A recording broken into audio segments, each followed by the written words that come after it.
Hi friends, అందరికీ welcome. ఆహ్, అందరికీ ఒక బిజినెస్ ప్లాన్ అంటూ ఉంటది. అయితే నేను పెట్టిన బిజినెస్ ప్లాను చాలామంది చేద్దాం అనుకుంటారు. అంటే మనం గాల్ షాప్ పెట్టాం కదా! అయితే దీని మీద కంప్లీట్‌గా కొన్ని వీడియోస్ అయితే చేయమన్నారు. అయితే నేను దీని మీద ఒక 5 వీడియోస్ అయితే చేద్దాం అనుకుంటున్నా. ఇది వీడియో నెంబర్ 1 అనమాట. అలా 5 వీడియోస్ అయితే పెడతాను. ఎవరైనా గాజుల షాపు స్టార్ట్ చేయాలనుకుంటే ఈ 5 వీడియోలు మీకు ఉపయోగపడతాయన్నమాట. సో, ఈ 5 వీడియోలను చూసి మీరు గాల్ షాప్ పెట్టాలా వద్దా అనేది డిసిషన్ తీసుకోండి. అండ్ ఇందులో ప్రాఫిట్స్ ఎలా ఉంటాయి అనేవి కూడా ప్రతి ఒక్కటి నేను డీటెయిల్‌గా అయితే ఈ 5 వీడియోస్‌లో కవర్ చేస్తాననమాట. ఆహ్, నాకున్న ఎక్స్‌పీరియన్స్ ఏంటి అనంటే నేను పెట్టి 4 మంత్స్ అయిపోతుంది. దగ్గర నవంబర్‌లో పెట్టాను. నవంబర్ 20న షాప్ ఓపెనింగ్ అయింది. అయితే నవంబర్ 20 కాకుండా అంతకు ముందే ఒక 3 మంత్స్, 4 మంత్స్ బ్యాక్ నుండి దీని మీద గ్రౌండ్ వర్క్ అయితే చేస్తున్నామనమాట. గ్రౌండ్ వర్క్ మీన్స్ స్టాక్స్ ఎక్కడ నుండి తెస్తాము, ఇవన్నీ వీటి మీద అయితే ఒక 4, 5 మంత్స్‌గా రీసెర్చ్ అయితే చేస్తున్నాం. అండ్ 1 ఇయర్‌గా ఏదో ఒక బిజినెస్ చేయాలని చెప్పి మనం ఆలోచిస్తున్నాం కూడా. ఫైనల్లీ మనం ఒక షాప్ అయితే కంప్లీట్‌గా పెట్టడం జరిగిందనమాట. ఈ ఫ్యాన్సీ షాప్ పెట్టాలంటే అసలు ఏమేమి కావాలి, ఎంత బడ్జెట్ కావాలి, ఎలా చేయాలి, ఏ తప్పులు చేయకూడదు, ఏవి చేస్తే మీకు ప్రాఫిట్స్ వచ్చే ఛాన్స్ ఉంది అంటే నాకు వచ్చేస్తుందని చెప్పను కానీ, బట్ నేను చెప్పేది ఏంటంటే ఈ వీడియోస్ ద్వారా పెడదామన్న వాళ్ళకి ఎంతో కొంత ఇన్ఫర్మేషన్ ఇద్దామని చెప్పి మాత్రమే ఈ వీడియోస్ అయితే చేయడం జరుగుతుంది. వ్లాగ్స్ ఇంట్రెస్ట్ ఉన్నవారు వ్లాగ్స్ చూడండి. ఈ 5 వీడియోస్ ఎవరైనా ఈ ఫ్యాన్సీ స్టోర్ బిజినెస్ చేద్దాము అనుకున్న వాళ్ళు ఈ ఇన్ఫర్మేషన్ వీడియోస్ అయితే ఫాలో అవ్వండి. ఇది ఒక ప్లేలిస్ట్ రూపంలో పెడతాను. ఎలా అంటే గాల్ షాప్ బిజినెస్ ఎలా చేయాలన్నది ఒక ప్లేలిస్ట్ ప్రకారం పెడతాను అనమాట. సో, ఫస్ట్ వీడియో ఏంటనంటే ముందు మనకి ఒక ప్లాన్ ఉండాలన్నమాట. ఒక షాప్ పెట్టాలంటే మనం ఏం పెడదాము, ఫర్ సపోజ్ గాల్ షాప్ పెడదాము అనుకుని మీకు ఐడియా వచ్చిన వెంటనే ముందు మీరు అబ్జర్వ్ చేయాల్సిన కొన్ని పాయింట్స్ అయితే ఉన్నాయి. ఒకటి ఏరియా, అండ్ ఇంకొకటి వచ్చి ఇన్వెస్ట్మెంట్ ఎంత, ఇన్వెస్ట్మెంట్ మన దగ్గర ఉందా లేదా, ఇది ఇన్వెస్ట్మెంట్ అప్పు చేసి చేస్తామా లేదు అంటే ఓన్గా ఉందా అనేది ప్రతి ఒక్కటి చూసుకోవాలన్నమాట. అండ్ ఇంకొకటి ఇప్పుడు నేను షాప్లో ఉండి చేస్తున్నాను, కొంచెం ఫ్యాన్ వేసి చేస్తున్నాను, కొంచెం ఇయర్ ఫోన్స్ పెట్టి వినడానికి ట్రై చేయండి. అండ్ ప్లాన్ ఇంపార్టెంట్ అనమాట. మీరు ఏదైతే చేస్తున్నారో దానికి ప్లానింగ్ అనేది చాలా ఇంపార్టెంట్. ఒక బుక్ తీసుకొని ఎలా చేయాలి, ఏం చేయాలనేది ప్రతిదీ ప్లానింగ్ ప్రకారం చేసుకుంటేనే మాత్రమే మీరు ప్రాఫిట్స్లోకి వెళ్ళిపోతారని చెప్పను, లాసెస్లోకి అయితే కూరుకుపోరు అనమాట. ఓకే, ఇప్పుడు ప్లాన్ గురించి తెలుసుకుందాం. ప్లాన్ అంటే ఇప్పుడు మనకి ప్లాన్లో ఒకటి మనకి ఇన్వెస్ట్మెంట్ ఏంటి, ఏరియా ఏంటి అనేది ఇంపార్టెంట్ అనమాట.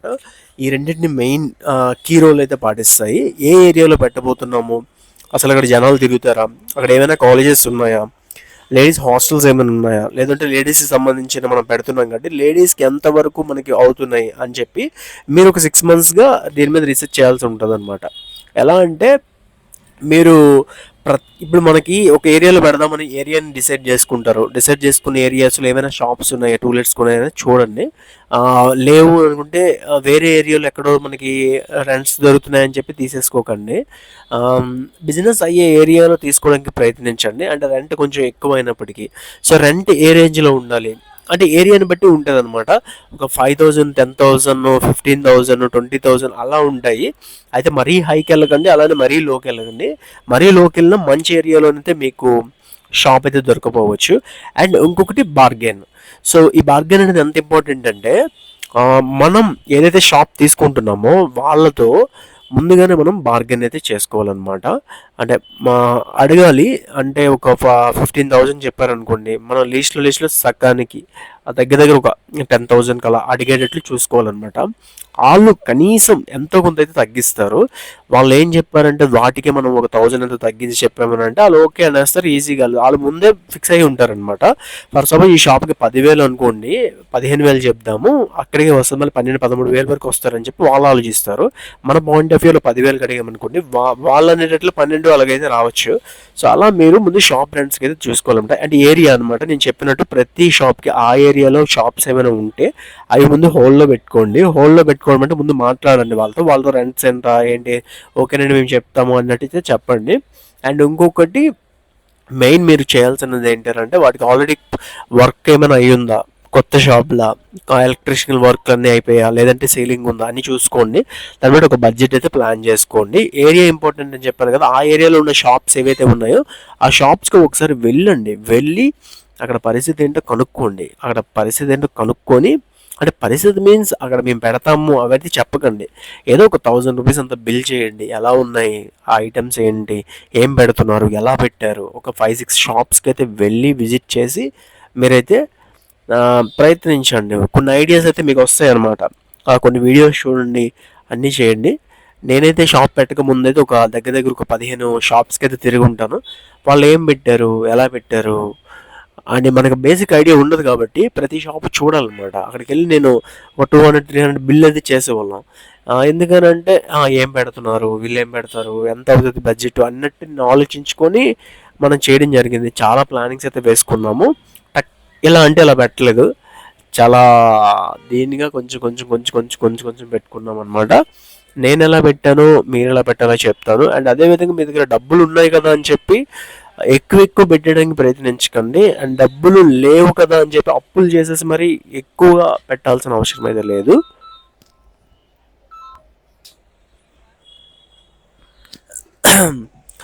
ఇంకొకటి, ఏదైనా ఒక షాప్ పెట్టారంటే ప్లానింగ్ ఇంపార్టెంట్ అని చెప్పాను కదా! ఈ ప్లానింగ్‌లో బడ్జెట్ కూడా అంతే ఇంపార్టెంట్. అండ్ అందరూ చెప్పేదే గాల్ షాప్ పెట్టయితే ఎక్కువగా మనము ఫర్నిచర్‌కి పెట్టకూడదు అని చెప్తారు. ఏరియాని బట్టి పెట్టుకోవాలనమాట. ఆ ఏరియాలో లాగుతదని మనకి కాన్ఫిడెన్స్ ఉండి మనం పెట్టగలము అని అంటే ఖచ్చితంగా మినిమం బేసిక్ వర్క్ అయితే చేయించుకోవాలి. లేకపోతే మీరు కనీసం ఒక బ్యాంగిల్ ర్యాక్స్ అయినా మనం పెట్టుకోకపోతే మనం ఎక్కడ పెడతాము? ఫర్ ఎగ్జాంపుల్ గాల్ షాప్ అంటున్నాము.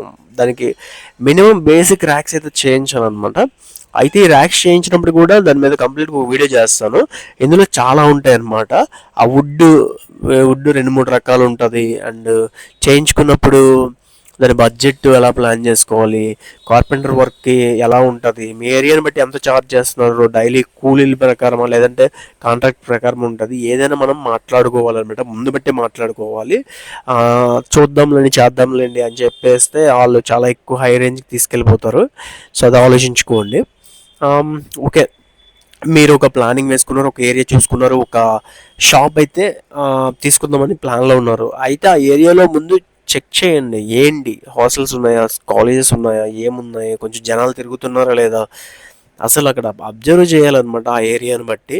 నేను పెట్టిన ఏరియాలో కనీసం మినిమం టు మినిమం అయితే తిరుగుతారు. మరీ అంత దారుణం అయితే కాదనమాట. అలాని హై రేంజ్లో జనాలు అయితే ఉన్నారు, అలానే లో రేంజ్లో అస్సలు జనాలు లేరు అని చెప్పలేము. But okay, not bad. జనాలు అయితే కనిపిస్తుంటారు, జనాలు అయితే తెలుస్తుంటుంది. షాప్ తెలిసినంత వరకు ఇబ్బందిగా ఉంటుంది. అయితే కాన్స్టెంట్గా నిలబడాలన్నమాట ఈ షాపుల విషయంలో వచ్చి. ఏదైనా బిజినెస్ చేయాలంటే మీరు 1.5 ఇయర్ లేదా 2 ఇయర్స్ 3 ఇయర్స్ దాని మీద నిలబడాలి. అండ్ ముందు బట్టి ప్రాఫిట్స్ని ఆశించి మాత్రం రావద్దు. ఒకవేళ మీ దగ్గర డబ్బులు ఉన్నాయి, అప్పులు చేయట్లేదు, నార్మల్గా మనం పర్లేదు మేనేజ్ చేయగలం అనుకున్న వాళ్ళు ఈ గాల్ షాప్ దానిలోకి రావచ్చు అనమాట. అయితే ఎక్కువ మార్జిన్ ఉన్న బిజినెస్ కదా బ్రో, దీంట్లో ఎందుకు లాస్ వస్తుంది అని మీరు అడగచ్చు. లాస్ ఏ విధంగా వస్తుందో చెప్తాను వినండి. ముందు ఎక్కువ డ్యామేజ్ ఉంటాయి. బ్యాంగిల్స్లు అవ్వచ్చు, ఇది అవ్వచ్చు, ఏదో ఒకటి పడిపోవడము, ఇరిగిపోవడము, ఏదో ఒకటి అవుతుంటాయి అనమాట. రెండవది డెడ్ అయిపోతాయి ఐటమ్స్. అంటే ఒక చైన్ ఉందనుకోండి, 6 నెలలు 7 నెలలు మన దగ్గర ఉండిపోయింది అనుకోండి, దాని కలర్ షేడ్ వచ్చేస్తుంది. సో అదొకటి ఉంటుంది. అండ్ మేజర్ ప్రాబ్లం ఇదే అనమాట. గాజుల్లో కింద పడేయంటే విరిగిపోతాయి. అక్కడ మళ్ళీ ఇంకొకటి బాక్స్ ఐటమ్ అవ్వచ్చు, ఏదవ్వచ్చు, ఒక డజన్కి ఒక 12 గాజులు వస్తాయి కదా, ఆ సెట్స్ కూడా ఒక్క గాజు ఇరిగిపోయిందంటే ఆ సెట్ అంతా వేస్ట్ అయిపోతుంది అనమాట. మెయిన్ ఇంకొకటి ఏంటంటే ఈ return policy and exchange policy ఉండడం వల్ల చాలామంది ఏం చేస్తారంటే తీసుకెళ్తారు, మళ్ళీ తీసుకెళ్ళిన తర్వాత మళ్ళీ తెచ్చేస్తుంటారు అనమాట వాడేసి. నైట్ ఫంక్షన్ అనుకోండి, ఈవినింగ్ తీసుకెళ్తారు, నైట్ ఫంక్షన్ వాడేస్తారు, నెక్స్ట్ రోజు తీసుకొచ్చేస్తారు. అలాంటి వాళ్ళు కూడా ఎదురవుతారు. ఎక్స్చేంజ్ అయితే పెట్టుకోకూడదు. బాగా ట్రస్టబుల్ అనుకున్న వాళ్ళకి మాత్రమే ఎక్స్చేంజ్ లాంటివి ఇవ్వాలి తప్ప ఎప్పుడో తీసుకుంటారు అన్న వాళ్ళకి ఎక్స్చేంజ్ ఇవ్వకపోవడమే బెస్ట్ అని నేను నా సజెషన్. అండ్ ఓన్లీ బ్యాంగిల్స్ షాప్లో బ్యాంగిల్సే అమ్మారనుకోండి, మీరు మాత్రం దెబ్బైపోతారు అనమాట. బ్యాంగిల్స్తో పాటు మీరు ఫ్యాన్సీ ఐటమ్స్, జనరల్ ఐటమ్స్ కూడా అమ్మడానికి ట్రై చేయండి. అప్పుడు మీకు హోప్ ఉంటుంది. అయితే అంతవరకు చెప్పాను, ప్లాన్ వరకు చెప్పాను. ఒక షాప్ చూసుకున్నారు, మంచి ఏరియా చూసుకున్నారు, పెడదాం అనుకున్నారు. ఇప్పుడు స్టాక్ విషయంకి వద్దాము. పెడదాము అనుకుంటే స్టాక్ ఎలా తీసుకోవాలి, ఎక్కడ తీసుకోవాలి, ఏంటన్నది కూడా నేను చెప్తాను కంపల్సరీ. ఎలా చేయాలన్నది వీడియో నెంబర్ 2లో అయితే కంప్లీట్గా చెప్తాను.